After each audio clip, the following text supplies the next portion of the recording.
was seriously thinking about giving it up. So I'm here because the people want me to represent them. And as long as the people want me to represent them, then I want to serve them. You know, being a politician per se is not all a bed and roses. There's some sacrifices, and I am willing to sacrifice, you know, certain things to ensure that my people are represented by the person that they want to represent them. I want a better life for my people. I want a better community for my people, and I think I've proven that I can deliver that. Every time I've been elected, I've done something outstanding and miraculous in the district that hadn't been done before by any other candidate. So I'm proud to stand up and say all the time that I've achieved more than any other candidate in one consecutive and one term. So that's the reason why I'm running. It's because the people wants me to represent them, because they feel I will represent them best, and I understand their problems and can relate to them better. Thank you. Good night, Mr. Seymour. Good night. The second question I have has to do with national issues, and it has to do with COVID. Keeping Cayman safe from the COVID virus and reopening the economy are amongst the top issues that will confront the next government. What other major issue and concern do you intend to bring to the table for the new government to address? Well, if we can talk about COVID, I think we really need to concentrate on COVID. If we really think about the estimates back in March, almost 1 year ago, March 22nd, 2020, it was estimated that 800 persons would have died in Cayman based on the projections around the world by World Health Organization and others, UK Public Health, etc. So when we talk about life, that's the most important thing, you know. And for that very reason is one of the reasons that I think that persons need to care their representatives, choose their representatives very carefully this coming election, because the last thing you would want is for somebody to prematurely open up the borders because they really don't understand, don't appreciate science, and just are pressured by businessmen or businesswomen who feel that they want to open up because they want to get their business going, etc. There's a myriad of reasons why people are pressuring us. People are pressuring us now to open up. Oh, when are you going to open up?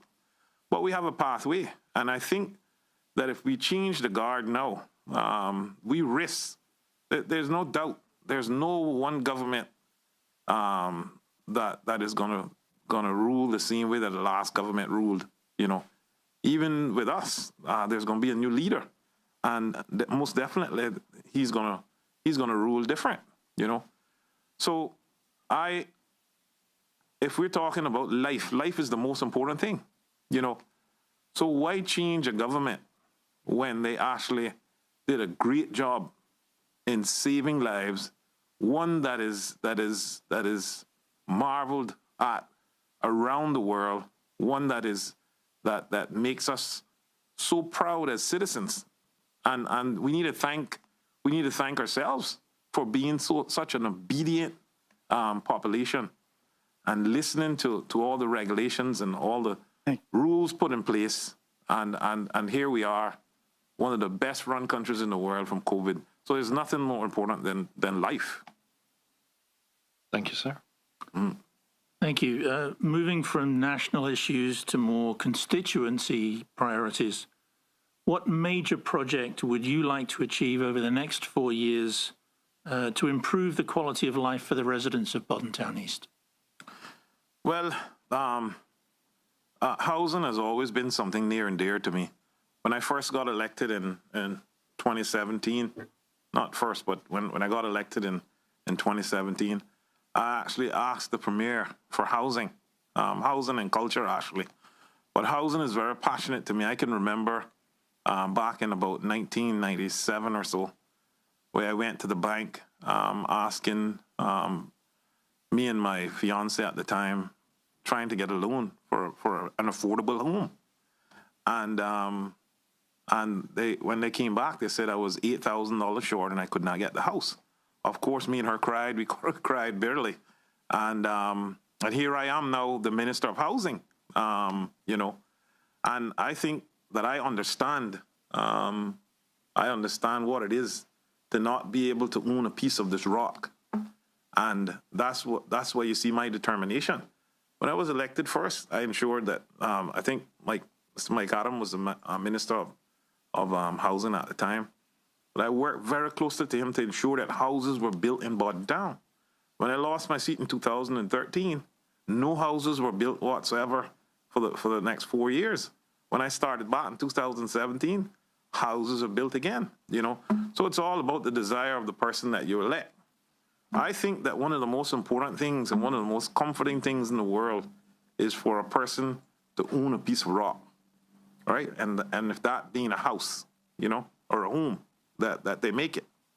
So with that, and also to try to create spaces around the district, whether that's parks or otherwise, to try to have persons live a comfortable life, you know, and a very meaningful one, where their children can play and have fun and appreciate being, living in their space.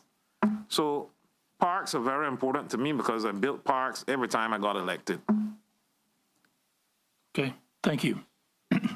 This question has to do with education. As we know, education seems to be one of the top topics always in every election, probably for the past 3 or 4.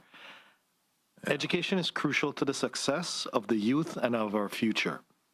There is an increasing divide between the quality of education between the public and private schools. What measures would you support to correct this imbalance? Well, I recognize that there's a problem. I mean, when me and you went to school, everyone went to Cayman Islands High School, and you know, we have friends that were not from here that we still have as friends today, and you know, everybody commingled, and you know, it's almost like a segregation now. I've sent my children to both public and private school. And in fact, I did it to try to see what was the difference. And you know, I mean, both systems have good merits. The difference is the private schools is not necessarily that the programs are better. It's just that they're paying more, so they pay more attention. You know, to ensure that the money that they're paying, that their child is getting, you know, the correct tutelage to grow up and be a contributing citizen in this country, you know. But I think us as parents need to pay more attention. We can't just let a child come home from school and the whole week and we never question them about homework or how was their day and so forth. And this is just what some children just need to know that they're loved, you know, and they do better, you know. So I think we need to pay more attention to our children as parents. All of us have feelings in that because we are also busy. It's such a stressful life. We had a stressful 1 year. Everybody appreciates parents, teachers now because of COVID. Before that, you know, people had a different perception. But now that persons had to administer their children at home during COVID, they couldn't wait for the schools to open back up. I know I couldn't wait.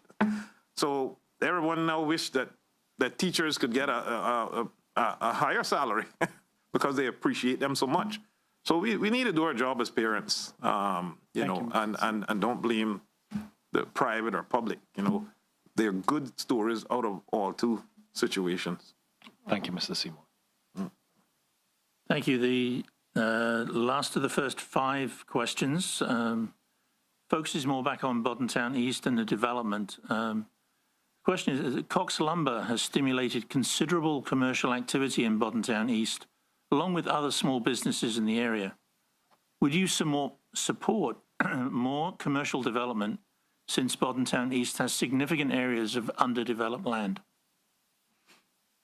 Well, you know, we need to be careful with development. I think each district should have their own plan, you know, and we don't want overdevelopment either. We enjoy the pristine. That's why, as representative of Town East, I purchased some property, not only because I thought that the residents of Town East needed more beach property, but purchased 4 pieces of beach property, but because that also stops someone from coming and developing a large scale West Bay Road development and changing the complexity of the area. So we really need to be careful, and I think we need to have an agreed plan by the citizens and the residents of Town East as to how they want their district to grow, because it's at a point now where we can actually sit down and still plot out how we want the district to grow. So I'm pro-business, as you can imagine, but at the same time, you know, we need to growth can, if we're not ready for growth, it is more stress than anything else for the citizens and the residents of that area. So we need to be very careful. I am all for the Beach Bay development that was scheduled to be built. That's still on. I think there's some stuff in that planning and so forth. I'm all for that. Beach Bay has always been an area that housed condos and held tourists and so forth. So I'm all for that. But I think that we need to be very careful as to how we grow Town. We got some now. And, you know, yes, we need more opportunities for people to work and live in their own district, but we need to be careful how we grow. And it has to be the citizens and the residents get together as a part of a development plan and move it forward. That's how I would handle it. Thank you, Mr. Seymour. We've gone through the first 5 questions. At this time, we're going to take a short commercial break. We'll be right back after we view some ads from our sponsors. Please stay with us. March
Welcome back to the Chamber of Commerce Candidates Forum for Baden Town East. We're with Mr. Dwayne Seymour, and I'll turn it back over to Shamari for the next round of 5 questions. Mr. Seymour, you touched on COVID-19 and the pandemic and the need to preserve life. This question actually has to do with tourism reopening, so we were just wondering if you'd want to expand a little bit further. If elected, would you support reopening our borders to stay-over visitors beginning in May and reducing the time for quarantine once the number of persons vaccinated in our community reaches the percentage levels set by the Public Health Department? Thank you for that question, Shamari. Most definitely, that seems to be the plan that we're working with, and ensuring that next week there'll be another 20,000 vaccines arriving, and on April the 7th there will be another 23,000 vaccines arriving. So most definitely, we have enough vaccines to vaccinate all of the adult population, I'm told. And, once we can get that done, we're looking at the 75 to 80% region of having that kind of herd immunity in having our population vaccinated. We definitely have reached the target of over 90% with our over 70s and over 60s. So we're definitely on our way. We're very pleased with the take-up on the vaccine. And, you see long lines out there at the airport every day. The Public Health Department is doing an amazing job. And just the way that they have it set up out there, it was a brainchild idea to actually go to the airport and use that open space. But I can say to you that there's thousands of people out of work. We need there's only so long that the government can bear the brunt of paying all these people, and I think there's over some 3,000 people alone in the tourism industry that are getting stipends. There's only so long, and thank the government for the great job that we have done in terms of managing our finances, that we're able to not be forced by the almighty dollar and still respect life. That we're able to hold off as long as possible. But May doesn't seem like an out of order. That doesn't sound like a date that we can't reach the target. In fact, that was a date that the Premier had mentioned at a time. But we won't just move right into that. There will be a lot of assessments done. And I would prefer going down to 5 days, still testing on arrival, still doing 3 days PCR testing before arriving, and then doing 5 days and then move down to 3. Even if we open up in May, I would still want to see some kind of quarantine done, at least for 3 days or something. And the persons that we would want to accept here first would be persons that are vaccinated. There's some over 100 million vaccinated in the U.S. now. All we need is 1 million of them. Thank you. Yeah. Thank you. Next question, somewhat related as far as health is concerned, more focused on health insurance. And it says, the question is, health insurance premiums continue to increase annually for many businesses, and especially for persons who reach retirement age. What improvements, if any, would you propose to make health insurance more affordable for businesses and retirees? That is, thank you for that question, Mike. And that is an ongoing concern for us. We can't continue the way that we're going. The one thing I must say is that the SHIC plan doesn't really increase that. That needs approval from the Health Insurance Commission. So it's a matter of choice. If your premiums are rising, it means that you have a premium plan. Just wanted to make that clear. But we have a problem with the seniors in terms of the cost of health insurance. And I've been working over the past couple of years. COVID kind of slowed us down. But we have a company, forgive me if I butcher their names, Montreal, that has been down here out of Canada. And they've been working in the Caribbean for some time now. That company, they've been doing, and they've brought back twice now, their findings on what we can do. Their main goal was to find a solution in trying to provide the elderly or retirees with a more economical plan. Well, it was quite difficult, and every time they came out to caucus, then we had a different question for them to investigate. We wanted free health care for children. That was one of the things. Then we wanted to we just said, you know what, just investigate the whole thing about health insurance for everyone, and just do it that way. And then we thought about trying to do it through cynical. So there's a lot of healthcare is such a big it's a big concern for everyone, and it really needs more. It really needs more discussion, but we need to find very quickly for seniors and retirees a plan. Government may have to subsidize the plan, Thank you. but we it's too expensive right now for seniors. Okay, thank you, sir. Yeah. Mr. Seymour, this question has to do with the environment. A significant number of persons responding to the Chamber's public survey expressed concern about the need to protect the natural and marine environment due to overdevelopment and lack of enforcement.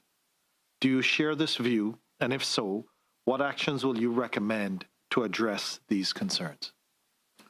I share the view, and as Minister of Environment, I've definitely tried to do what I could do to bring effect to the minister that I hold. We just, in fact, this week, Friday, we're going to have a press conference on expanded marine parks. I think it's from 14% to some 47%. I think we're leaders in the region now. So it just shows you that the government is serious about trying to address marine concerns. And there are myriad. I had a 3-hour meeting yesterday with Department of Environment about 10 other initiatives that we're trying to tackle even before I demit office, if that's the people's choice. But there's a lot of work to do, and we need to be very conscious about our mangroves and our crabs on the island. Some people are not paying that any attention, but you don't see crabs like the way you used to see them before. So there's a lot of things that we need to address. We need to take the environment serious, and we need to bring in whoever we need to do a study of the environment here in Cayman. I'm very interested in the environment. I tell people all the time I'm not an environmentalist, but I'm very conscious of not taking. We need to ensure that we leave this place, whether it's in 20 years or not, that our grandchildren or children are able to enjoy what we enjoyed. So if we keep building and developing the way that we're doing without proper planning, then our grandchildren are not going to see what we saw. Thank you, Mr. Seymour. The next question, again, back focuses on Boddentown East and road development. And the question is that the main road through Boddentown East along the seafront is one of the busiest and most dangerous roads in Grand Cayman and has not seen any major improvements in terms of safety for several years. Would you support widening the road and installing sidewalks to protect residents and pedestrians in the area? Yeah, I would definitely support that. We're talking about safety. In fact, the good news is that they're working on that right now. They're working on the Boddentown Road, the same main road that we're talking about. There's a lot of work going on in Boddentown right now. Most definitely, I grew up on that road right there in the center of it. And the speeding, it's ridiculous the way that people speed through there. And it's only a 25-mile zone. That's why I asked for a crosswalk to be put so that the elderly can get across the road, one of those that flash and so forth. But I was just so scared that someone was going to lose their life. It is that dangerous and it's so narrow. So when you talk about the sidewalks and so forth, it would be good if we could get that in and do that throughout that area, one of the oldest areas in the Cayman Islands, first capital. That's the area where the first capital was. So the houses are so near to the road, you know, it would really bring a challenge to get it done. Even if we could get it done on one side, that would be most helpful for the safety of our people. Thank you, sir. Yeah. Minister Seymour, you had spoken about affordable housing previously, and intertwined in that on the other end would be minimum wage. So this question has to do with minimum wage. A minimum wage of $6 per hour came into force 5 years ago on the 1st of March, 2016, which amounts to $12,480 per year or $1,040 per month for a person working 40 hours a week. Would you support a review of and an increase in the minimum wage, and if so, by how much? You'll be surprised by my answer here, Shamari, and thank you for that question. You know, back in the 80s, as you can remember, I remember people making $10 an hour in construction and, you know, $8 an hour and so forth. And we're here now in the 21st century talking about people making $6 an hour. So we've regressed in some respect. So what actually happened is with all good intentions, and I won't really knock the minister who made the decision. Someone had to start at some way to say we had a minimum wage. But we had a real comfortable situation here in Cayman where there was a rule of thumb that was being respected, where Caymanians didn't make less than a certain amount. What has actually happened now with the increase or with the approval of a minimum wage, it has increased for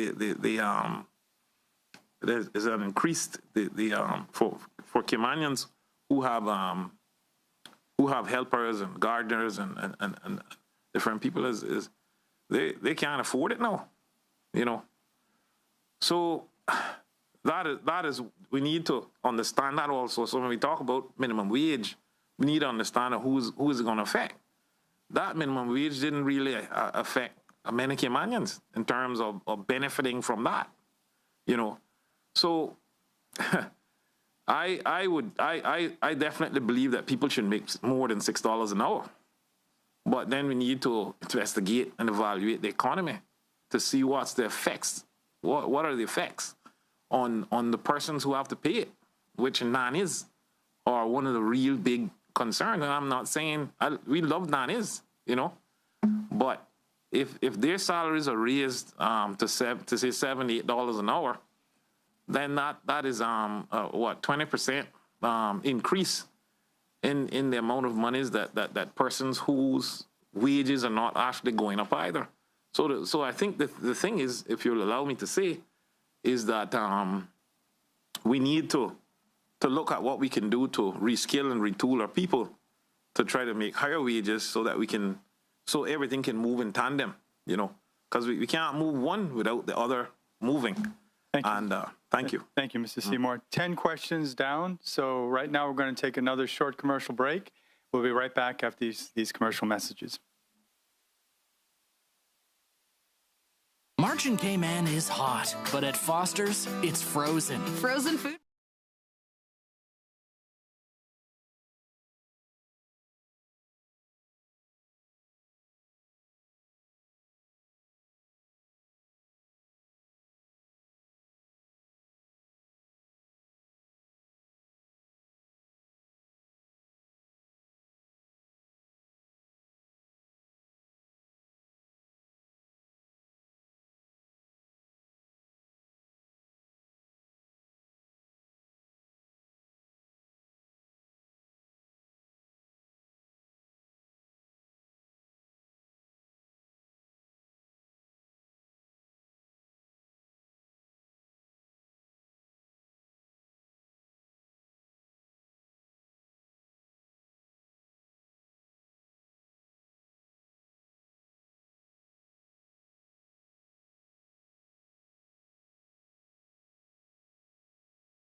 Chamber of Commerce Candidates Forum for Bodden Town East with Mr. Dwayne Seymour. I'll now turn it over for the next round of 5 questions to Chamber President Mike Gibbs.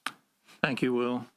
The next question, Mr. Seymour, came from a first-time voter for Bodden Town East and submitted the following question. If elected, what changes can Bodden Town residents look forward to seeing put into action in the next 4 years? Well, thank you for the question, Mike. The changes that I want to see, the future plans for Bodden Town East, I want to continue in building, doing what I've been doing. We're right now we're trying to ensure that we have enough hurricane shelter space, which is very important. All that is going on right now. We got parks going on, being built right now. We got roads. There's a lot of comfort and for Bodden Town East residents. One of the things that I want to continue doing is the work that I'm doing on the mini hospital, I call it, which will have beds and everything else. This hospital is going to be very critical in a lot of areas. We're going to actually transition some of the staff from down at HSA, which will again help with the traffic situation. And some of the offices will in turn be inside of this mini hospital, which will have its ambulance, and we intend then to have an emergency services there also. So that's one of the things that I want to do for the care and comfort. Imagine Bodden Towners never have to go to HSA, but they can just go right there in their own district.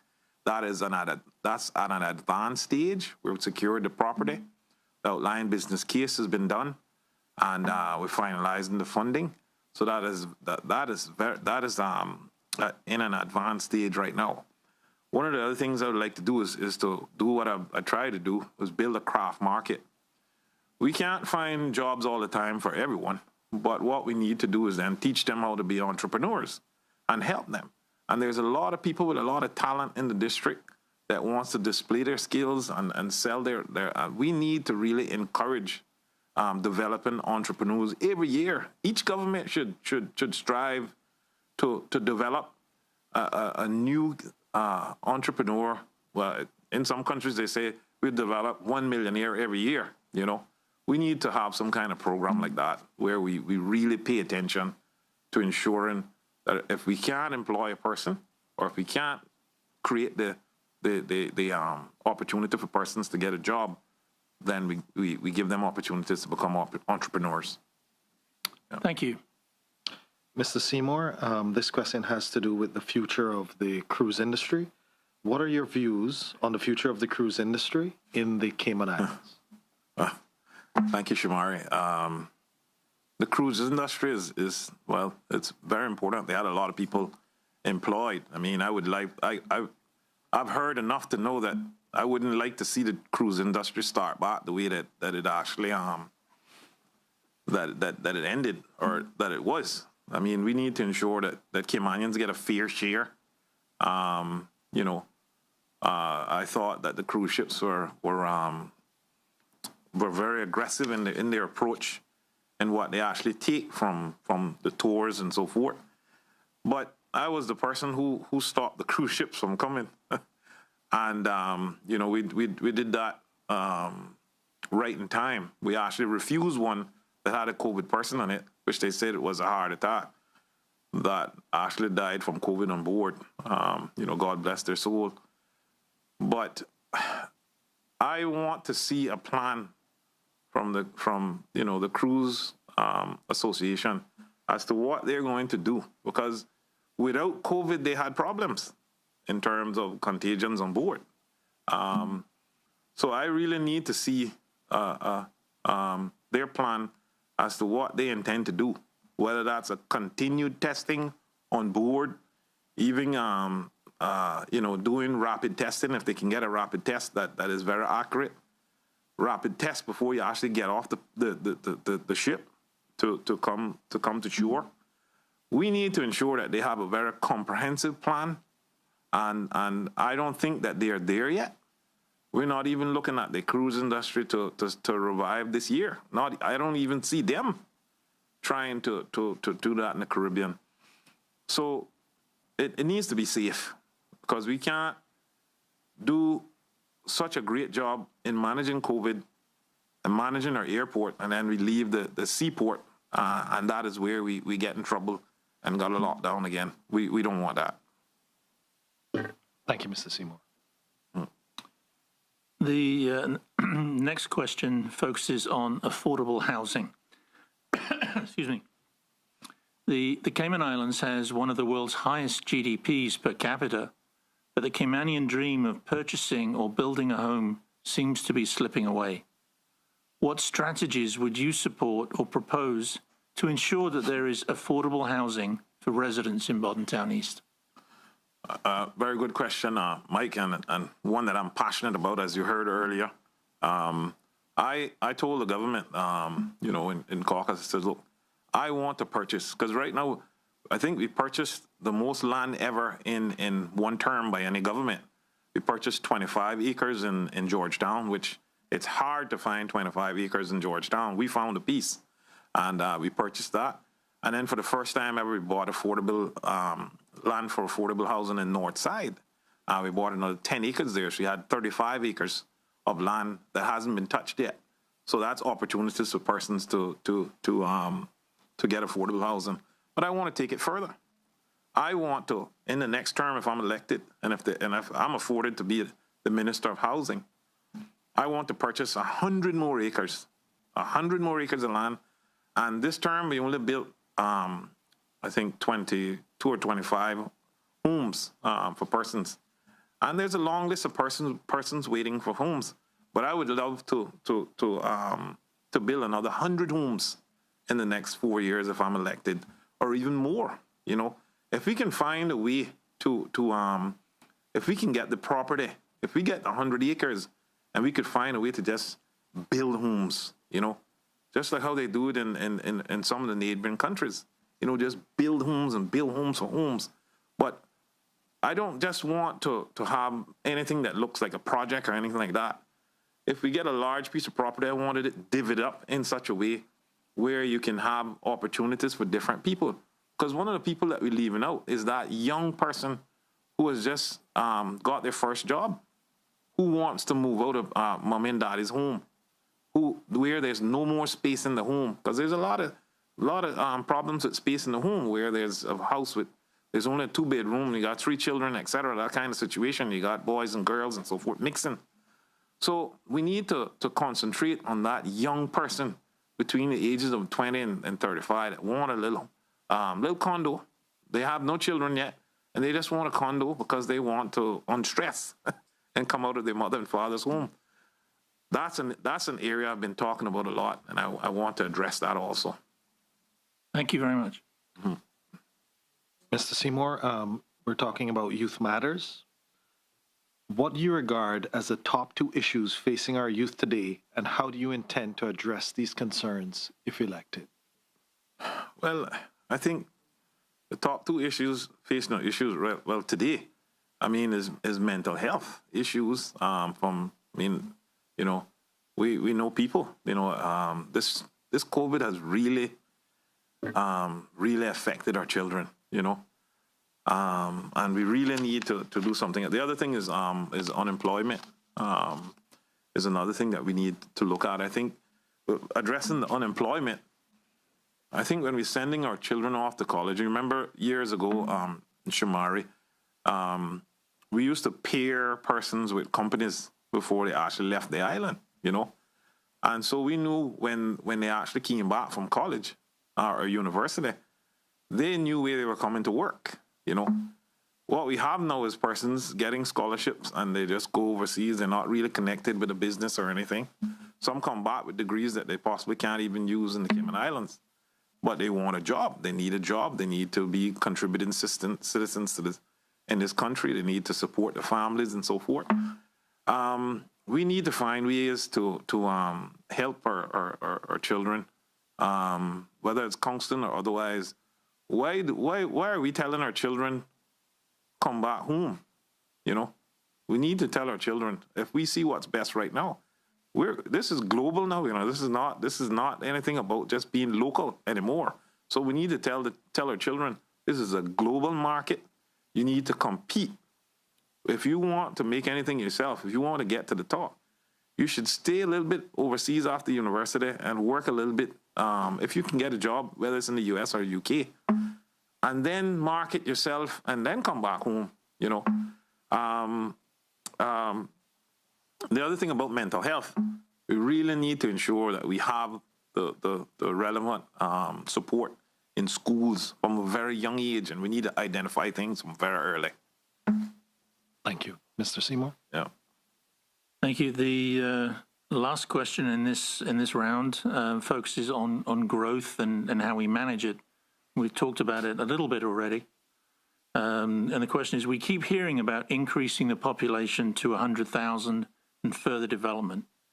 Do you support this continued development, and what measures would you recommend so that Caymanians benefit from a growing economy? Well, I've never said that I supported an increase to 100,000. I would have to see the survey on how 100,000 would impact our infrastructure. But right now we have a situation where we have 50% of the people that are here on the island, and the reason why we need to build so much roads and everything else is because we allowed 30,000 people to come and work on the island, which is a good thing. That's what we've been about since we were created, inviting people in and having inward investment, etc. But we as I said earlier, we can't grow without a plan, and we need to involve everyone. I know that we did some work many years ago. I think it was Vision 2008 or something that we had. There's a lot that we can take out of Vision 2008 that can actually still help us now. But we need to ask ourselves a question, and I keep asking all the time when people come for trying to get taxes relaxed on their projects and so forth. I says, who are we building for? What Caymanians going to benefit from this? And we really need to think about that. Whatever we're doing from now onwards, we need how is this going to benefit the Cayman Islands? And we need to find ways, very creative ways, to ensure, even if it's something that supports our indigent population or our elderly or so forth, but we need to benefit from anything that's coming in this country, because then we need it affects our infrastructure, and the country pays the price. We're paying the price right now, where we're building, and you can't build yourself. You can't build yourself out of a traffic problem, So definitely careful planning moving forward, but we need to do it as a whole country. It can't just be one group doing it. It needs to be the whole country get involved. So 15 questions down. So we have one more round of questions to remain. So please stay with us. We'll be right back after these short commercial messages. At Baymarket Cafe, we know life can get in the way of good food, so we're here to offer a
Commerce Candidates Forum for Baden Town East. We're here with Mr. Dwayne Seymour, and we've reached the stage where we have the final 5 questions for this evening. And I'll turn it back over to Mr. Shamari Scott. Mr. Seymour, last round. All right, so this one has to do with employment and the work department. With regards to the new Department of Work system that has been implemented in recent years, do you consider the system a success? If not, what improvements would you recommend? Yeah, you know, I mean, we're talking about a live problem here. Thank you for the question. You know, I want to be respectful to, there's a lot of hard-working civil servants. I must tell you, I see them working every day. They do a lot of work.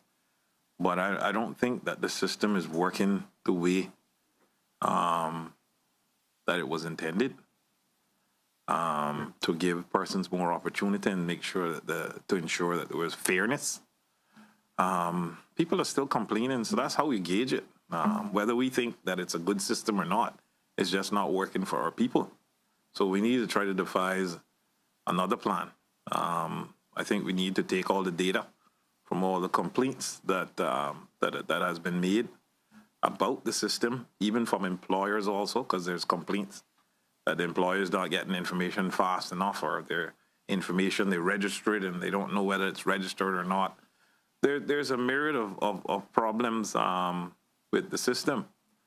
You know, we just need to go back to some of the old-fashioned ways of hiring. I think every year, we need any large organization that comes into this place, I think we need to connect them with the college, you know, with the UCCI and so forth. And they need to give me your curriculum, give me your training manual, you know, and we're going to train a bunch of people, you know.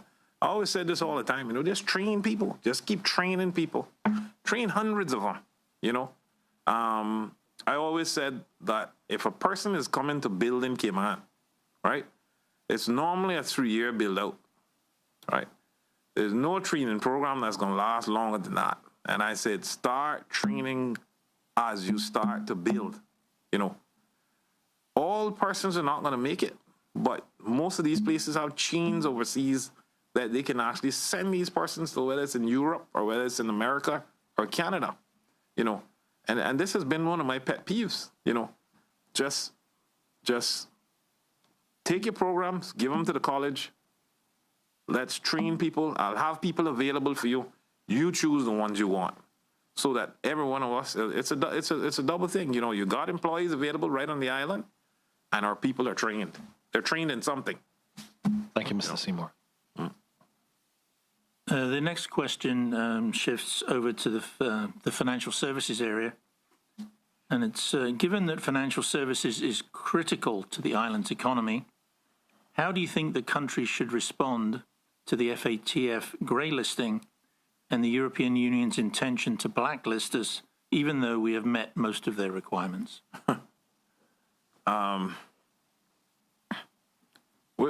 Thank you for the question. I think we just need to continue, you know, doing what we're doing. We're constantly trying to adhere to all the stuff that they throw at us.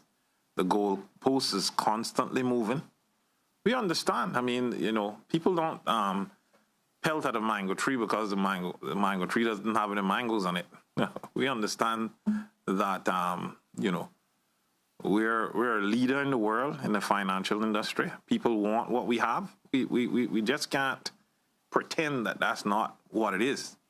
People want the business that we have, and they're going to try to do whatever they can to try to make us look as bad as possible. I think we've been responding pretty good. We got off the list that they had us on, but as soon as we get off one list, you can bet that there's going to be another list right around the corner that we'll get back on. We're on the gray list now. Our fear is getting on the black list. You know, we just need to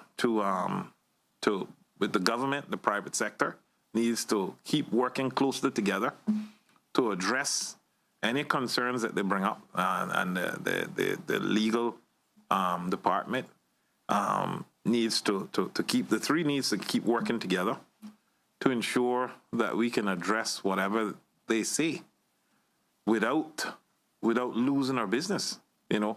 And we've been able to do that over the years. We just responded last year, and you know, it's like they're amazed of what our country is able to achieve. They just can't figure out, how did you guys come up with a system where no one pays a tax, you know? And it's just driving them crazy. They can't imagine it because they've been paying tax for 500 years or whatever it is, you know?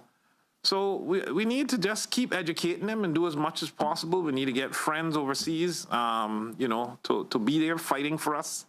We need to constantly pound the pavement. That's why we're putting offices in the US, in Canada, and in Asia to ensure that we're out there and that people know what we're about.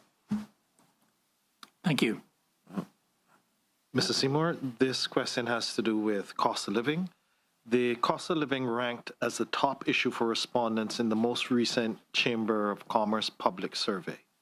What additional strategies would you propose to address this issue beyond those that you've already touched on? Cost of living, thank you.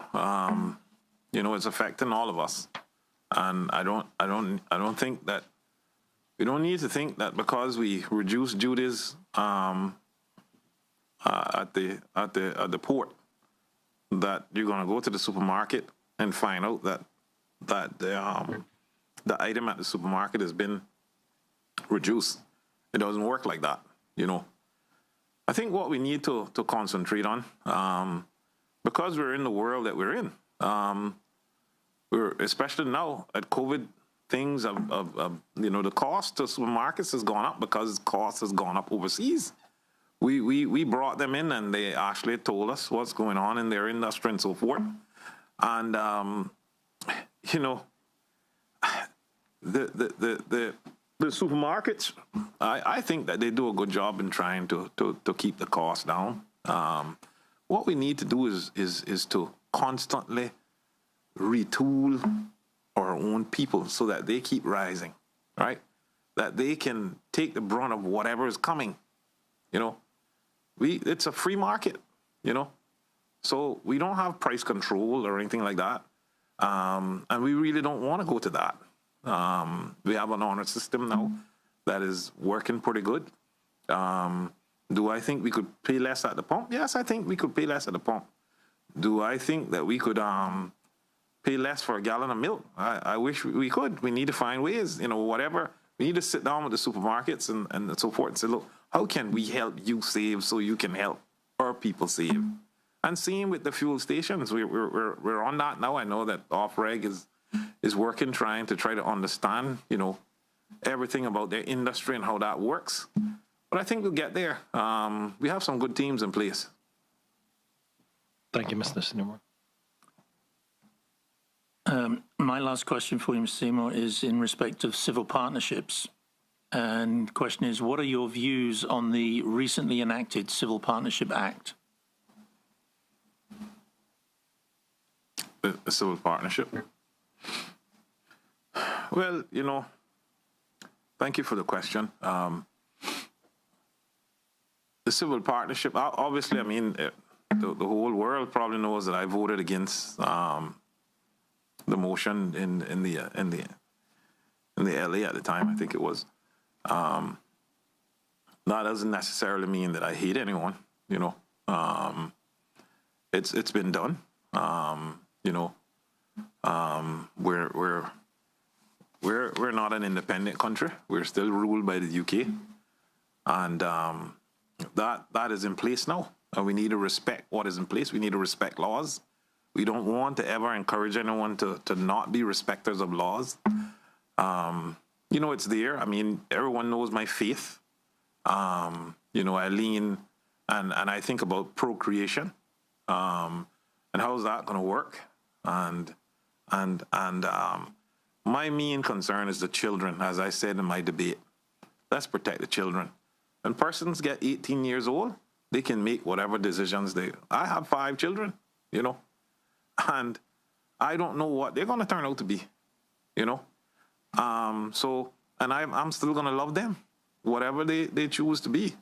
I would hope that I get some grandchildren, but that's God's will. So I think that if we can do what we can to keep all of that rut out of schools and so forth, teaching these children all kinds of stuff, they'll learn whatever these children today are smarter than we think. They know things that we don't even know they know. So I don't think that we have to go put it in the curriculum and put all these types of bathrooms in there and all kinds of stuff. I'm really not in support of that. I think that until you reach 18 years old, we need to keep them as innocent as possible. I mean, that's my wish. Thank you, sir. Mr. Seymour, I have the pleasure of asking the last question, and it has to do with pension reform. Oh. The recent withdrawal from private sector pension funds has depleted the ability for many residents to have enough funds when they retire. What ideas would you recommend to address this future shortfall? Well, thank you for the question. The thing about pension is the 10% is not enough. We figured that out, that it's not enough for a Caymanian to retire and live a comfortable life. They still need NAU help and so forth. So that's sometimes why I disagree with NAU when they hear that somebody is getting retirement benefits or so forth. But it's not enough. Sometimes not even for a member of parliament. It's not enough. So the pension in itself, we look around the world, the USA doesn't even have mandatory pension. Some employers complain about that. Some would wish that it would go away, but we need some mechanism for persons to retire on rather than just depending on the government. We need to get to a point where we can actually raise the percentage that persons actually that we actually save for persons in their later years. But how do you do that when persons are still making the same salary, when companies are stagnant? So we need to understand the whole thing. I was in support. Obviously, I voted for persons to take monies out of their pensions and so forth, and it took out some almost $400 million, and a lot of them saved the money also and put it away in credit union and other places. But we really need pension reform. But I think there's too many providers, too many providers on the island. And I often wonder, why is government pension fund yielding every year? And they're doing such a great job in managing that, So we need to go and sit down with the government team and try to figure out what they're doing and how they're managing the money different from how the private sector is actually managing it. There must be a win in there. Well, thank you, Mrs. Seymour. We've gone to 20 questions. Thank you very much. Now we're going to take our final commercial break, and when we return, we'll have closing remarks from Mr. Seymour. Please stay tuned.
In the proceedings this evening, we're going to have a closing statement from Mr. Seymour. And so, over to you. Thank you so much. It was actually fun being here by myself tonight.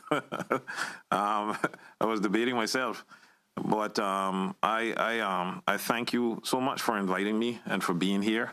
I thank the people of Bordentown East, the residents of Bordentown East, for choosing me for the past 4 years. I asked them to look at the situation that has been created there in Bordentown East, where you have one member who has done a lot, who actually cares about his district, and you have another member who cares more about national things than actually the Bordentown East problems, and trying to make the lives of Bordentown East residents a little better. I have done a lot over the past 4 years. Every time I've been elected, I've achieved for Bordentown East something that they yearned for years. You take, for instance, the Cowood Public Beach dock. There was no dock and boat ramp south of the island from South Sound all the way to Breakers. And if we had an emergency in Bordentown, which we did at times, it takes a while for the police boat to launch all the way South Sound to come all the way up to Bordentown. So it was very important. And that was something that was promised to the district for 40 to 50 years by many, many residents. We have the situation of the waste management, the landfill, where many ministers have tried to solve this problem, and this government is able to do it. They have the situation of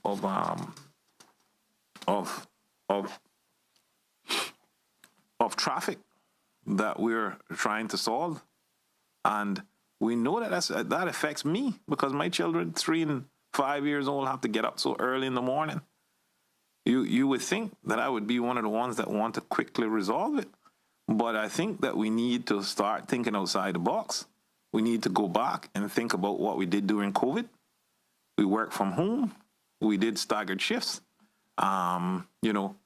We did all kinds of stuff during COVID that actually worked, So we can actually help solve the traffic problem ourselves, businesses, if we choose to, but we may have to force them to just stagger the shifts a little bit, in coming into work, and that is a fix. But we can't keep importing 400 to 600 cars a month and expect that we're going to solve the traffic problem and build ourselves out of it. I thank the Bordentown East residents for electing me for the last 4 years. I asked them to re-elect me for the next 4 years.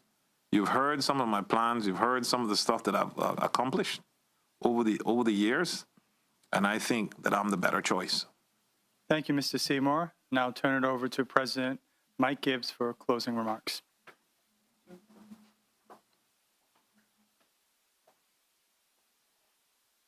Excuse me. Thanks again, Mr. Seymour. So on behalf of the Chamber Council and staff, I would like to thank the Bordentown East candidate, Mr. Dwayne Seymour, for participating this evening. I trust that the forum will help Bordentown East voters make a decision when they go to the polls on April the 14th. I would also like to thank Foster's for their major sponsorship of the Chamber's candidate forums, as well as Affinity, Bodden's Legal and Corporate, and DART. If you're interested in viewing more of the Growth Matters video series that have been playing during tonight's commercial breaks, they can be accessed at growthmatters.ky. Please join us Wednesday evening as we welcome Vincent Frederick and Chris Saunders from the constituency of Bordentown West. Thank you for tuning in, and I hope you will join us tomorrow evening at the same time. Good night.